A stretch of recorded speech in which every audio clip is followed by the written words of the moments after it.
शेतकरी बंधूंनो, तुमच्याकडं मुबलक पाणी उपलब्ध आहे, स्प्रिंकलर रेन पाईपची सुविधा आहे, मे महिन्यामध्ये कोथिंबीर करायची आहे, टेम्परेचर 44-45 डिग्री सेल्सिअसपर्यंत वाढलं आहे.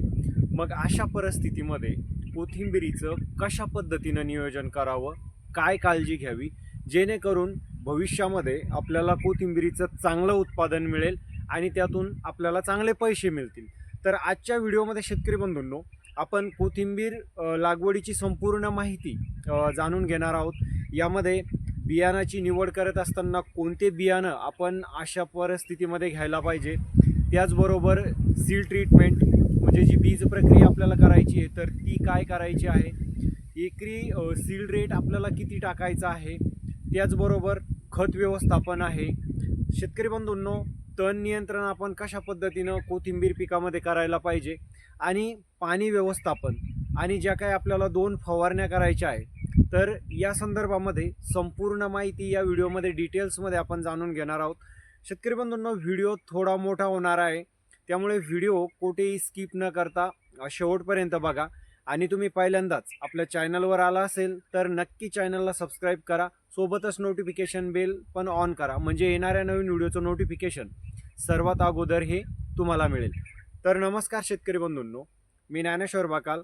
आपल्या बाकाल ॲग्रो पॅटर्न या शेतीविषयक यूट्यूब चॅनलमध्ये सर्व शेतकरी बांधवांचं अगदी मनापासून स्वागत करतो. शेतकरी बंधूंनो, मे महिना चालू झालेला आहे. मे महिन्यामध्ये तुम्हाला कोथिंबीर करायची आहे, पण तापमान आपण जर सध्या बघितलं तर 44-45 डिग्री सेल्सिअसपर्यंत तापमान गेलेलं आहे. मग अशा परिस्थितीमध्ये कोथिंबीर करायची झाल्यास कशा पद्धतीनं नियोजन करायला पाहिजे, काय काळजी घ्यायला पाहिजे, याची संपूर्ण माहिती आजच्या या व्हिडिओमध्ये आपण जाणून घेणार आहोत. शेतकरी बंधूंनो, पहिला मुद्दा येतो तो म्हणजे एप्रिल किंवा मे महिन्यामध्ये जर तुम्हाला कोथिंबीर करायची असेल तर जमीन कशी असायला पाहिजे. शेतकरी बंधूंनो, उन्हाळी हंगामामध्ये शक्यतो कोथिंबीरीसाठी काळी आणि भारीची जमीन फायद्याची ठरते, कारण अशी जमीन कमी तापते, ती ओलावा टिकवून ठेवते. त्यामुळे अशा जमिनीमध्ये कोथिंबीरीची जळ कमी होते, वाढ चांगली होते, तिला पाणी कमी लागतं. हलक्या किंवा मध्यम स्वरूपाच्या जमिनीमध्ये शक्यतो एप्रिल किंवा मेच्या महिन्यामध्ये कोथिंबीर करणे आपण त्या ठिकाणी टाळलेलं बरं.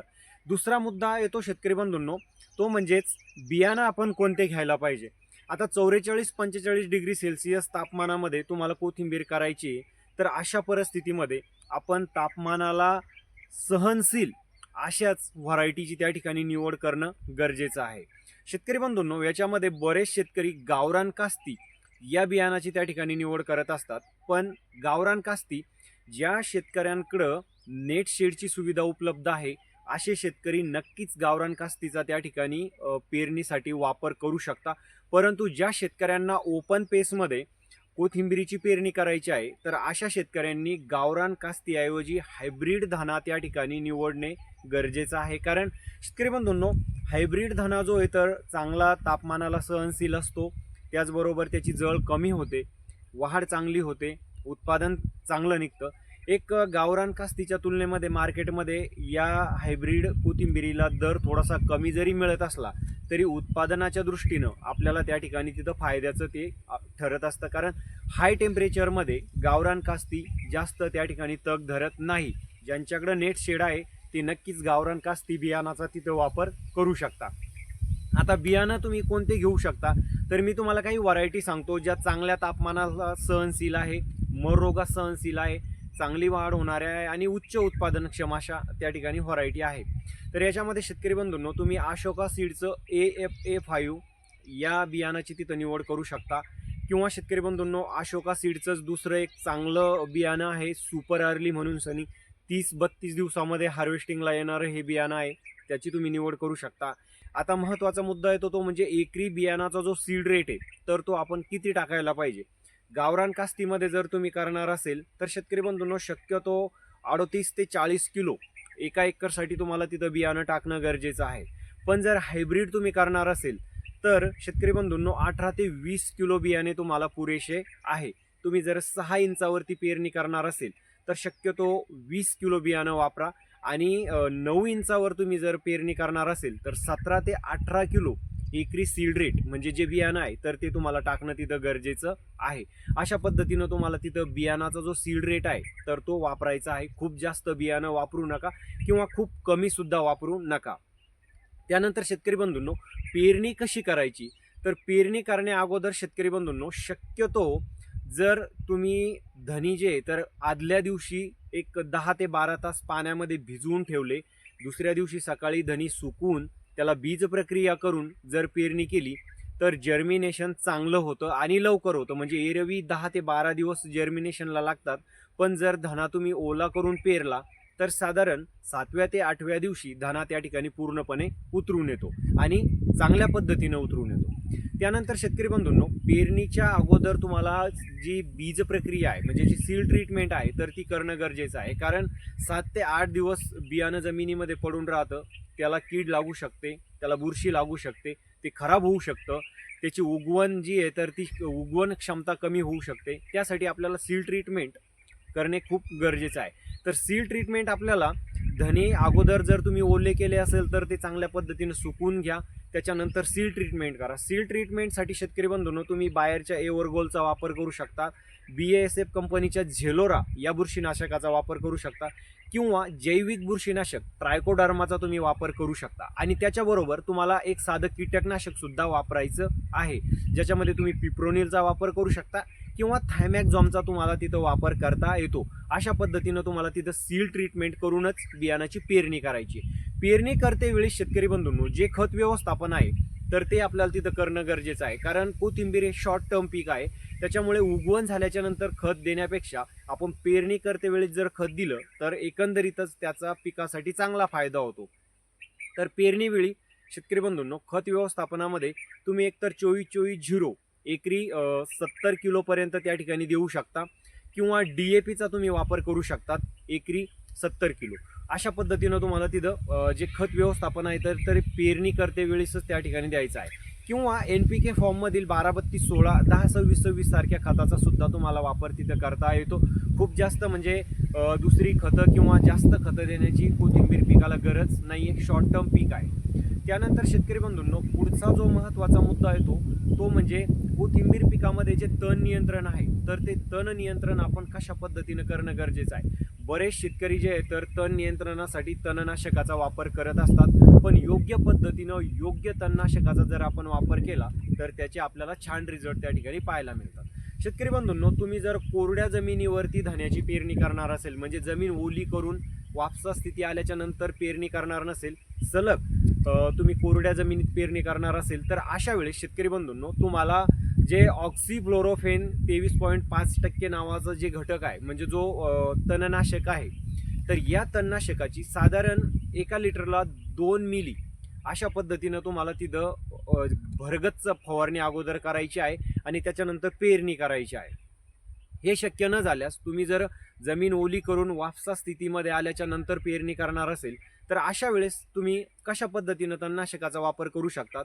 शेतकरी बंधूंनो, पेरणी केल्याच्या नंतर जे तुम्ही पहिलं पाणी देणार आहे तर पहिल्या पाण्याच्या ओलीवरच आपल्याला तणनाशकाची तिथं भरगच्च फवारणी करायची आहे. तर याच्यामध्ये सुद्धा तुम्ही ऑक्झीफ्लोरोफेन याच जे घटक असलेल्या तणनाशकाचा तिथं वापर करायचा आहे, पण यावेळेस तुम्हाला तणनाशकाचं जे प्रमाण आहे तर ते कमी टाकायचं आहे. साधारण 1 लिटरला तुम्ही जे 1 मिली आहे तर तिथं टाकू शकता आणि तिथं फवारणी करू शकता.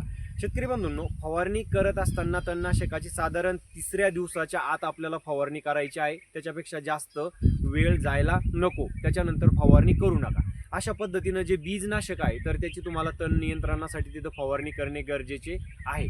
त्यानंतर कोथिंबीर पिकामध्ये आपल्याला ज्या 2 फवारण्या करायच्या आहे तर त्यातली पहिली फवारणी ही आपल्याला कोथिंबीरीचं पीक 15 ते 18 दिवसाचं असताना तिथं करायची आहे.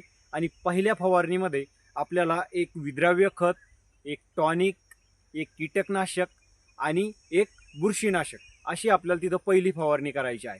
पहिल्या फवारणीसाठी शेतकरी बंधूंनो, तुम्ही 19-19-19 या विद्राव्य खताचा वापर करायचा आहे 80 ते 100 ग्रॅम प्रति 20 लिटरच्या पंपासाठी. एक ॲमिनो बेस टॉनिक ज्याच्यामध्ये ॲम्बिशन घेऊ शकता, इसाबियन घेऊ शकता 40 मिली प्रति 20 लिटरच्या पंपासाठी. रस शोषण करणाऱ्या किडींच्या नियंत्रणासाठी शेतकरी बंधूंनो तुम्हाला एक कीटकनाशक घ्यायचं आहे, ज्याच्यामध्ये शक्यतो इमिडाक्लोप्राइडचा वापर करायचा आहे 10 ते 15 मिली 20 लिटरच्या पंपासाठी. आणि एक बुरशीनाशक आपल्याला फवारणीमध्ये घ्यायचं आहे. बुरशीनाशकामध्ये शेतकरी बंधूंनो तुम्ही M45चा वापर करू शकता 30 ते 35 ग्रॅम, किंवा साप पावडरचा सुद्धा वापर करू शकता 30 ते 35 ग्रॅम, किंवा रोको बुरशीनाशकाचा सुद्धा वापर तुम्हाला करता येतो 30 ते 35 ग्रॅम. अशा पद्धतीनं जी पहिली फवारणी आहे तर ती आपल्याला तिथं करायची आहे. त्याच्यानंतर जी दुसरी फवारणी आपल्याला करायची आहे तर ती करायची आहे कोथिंबिरीचं पीक हे 25 ते 28 दिवसाचं झाल्याच्या नंतर. आणि दुसऱ्या फवारणीमध्ये सुद्धा शेतकरी बंधूंनो आपल्याला एक कीटकनाशक, एक टॉनिक, त्यानंतर एक बुरशीनाशक अशा पद्धतीनं तिथं फवारणी करायची आहे. दुसऱ्या फवारणीमध्ये शेतकरी बंधूंनो टॉनिकमध्ये तुम्ही बायोविटा एक्सचा वापर करू शकता, किंवा जिब्रेलिक ॲसिडचा तुम्हाला तिथं वापर करता येतो, किंवा शेतकरी बंधूंनो एखादं मायक्रोन्यूट्रिएंट्स सुद्धा तुम्ही या फवारणीमध्ये तिथं वापरू शकता. त्यानंतर एक बुरशीनाशकामध्ये शेतकरी बंधूंनो दुसऱ्या फवारणीमध्ये शक्यतो ॲमिस्टर टॉप किंवा कॅब्रिओ टॉप याच बुरशीनाशकाचा तिथं वापर करा. आणि एक कीटकनाशक ज्याच्यामध्ये तुम्ही उलाला वापरू शकता किंवा टाटाचं टापगोर वापरू शकता. अशा पद्धतीनं जी दुसरी फवारणी आहे तर ती तुम्हाला करायची आहे कोथिंबिरीचं पीक 25 ते 28 दिवसाचं झाल्याच्या नंतर. त्यानंतर शेतकरी बंधूंनो जे पाणी व्यवस्थापन आहे तर हा एक सगळ्यात महत्त्वाचा मुद्दा आहे. थोडा जरी पाण्याचा शॉक पिकाला बसला तर कोथिंबिरीची जी कोंब आहे तर ती खूप नाजूक असतात, त्याची लगेच तिथं जळ होऊ शकते. त्याच्यामुळे पाणी व्यवस्थापन करत असताना सुरुवातीचे जे 15 दिवस आहे म्हणजे जर्मिनेशन होईपर्यंत आपल्याला शेत खूप जास्त सुकू द्यायचं नाही आहे, कोरडं पडू द्यायचं नाही आहे. कारण कोथिंबिरीचं बियाणं आपण ज्यावेळेस पेरणी करतो ते साधारण 1 ते 1.5 इंचापर्यंत जमिनीमध्ये खोल असतं, आणि 1 ते 1.5 इंच जी ओल आहे तर ती लवकर वाळते. त्याच्यामुळे शक्यतो शेतकरी बंधूंनो आपल्याला जे पहिले 12 ते 14 दिवस आहे तर शेत तिथं सतत ओलं ठेवणं गरजेचं आहे. त्यानंतर शेतकरी बंधूंनो पिकाच्या अवस्थेनुसार आपल्या जमिनीच्या प्रकारानुसार आपल्याला तिथं पाणी व्यवस्थापन करणं गरजेचं आहे. म्हणजे खूप जास्त शेत भेगळून द्यायचं नाही आहे, वाळून द्यायचं नाही. शेताची वरची जी पापडी आहे तर ती जास्त सुकायला नको, आणि खूप जास्त पाणीसुद्धा नको, म्हणजे शेतात साचून राहायला नको, जेणेकरून कोथिंबिरीची जी मुळं आहे तर ती सडतील आणि कोथिंबीर पिवळं पडेल, कोथिंबिरीची जळ होईल. शेतकरी बंधूंनो जर मर रोगाची समस्या तुम्हाला कोथिंबीर पिकामध्ये त्या ठिकाणी दिसली तर अशा वेळेस तुम्ही काय करू शकता तर रिडोमिल गोल्ड नावाचं जे बुरशीनाशक आहे तर या बुरशीनाशकाची तुम्ही तिथं आळवणी करू शकता. 500 ग्रॅम 200 लिटर पाणी घेऊन सनी जे फवारणी पंपाचं नोजल आहे तर ते नोजल काढून तुम्ही सलग मुळाजवळ तिथं आळवणी तिथं करू शकता. अशा पद्धतीनं तुम्हाला कोथिंबिरीचं जे नियोजन आहे तर ते तिथं करणं गरजेचं आहे. शेतकरी बंधूंनो कोथिंबीर पिकाच्या संदर्भामध्ये कोणतीही अडचण तुम्हाला जर असेल, तुम्हाला कोथिंबीर करायची असेल तर व्हॉट्सअपचा नंबर मी स्क्रीनवर दिलेला आहे, मला थेट तुम्ही व्हॉट्सअप करू शकता. तुमची समस्या नक्कीच त्या ठिकाणी दूर केली जाईल. आणि हा व्हिडिओ शेतकरी बंधूंनो तुम्हाला कसा वाटला कमेंट करून नक्की सांगा. व्हिडिओला एक लाईक करा आणि जास्तीत जास्त शेतकरी बांधवांना हा व्हिडिओ शेअर करा. नवीन माहितीसह आपण पुढच्या व्हिडिओमध्ये भेटूया. तोपर्यंत नमस्कार.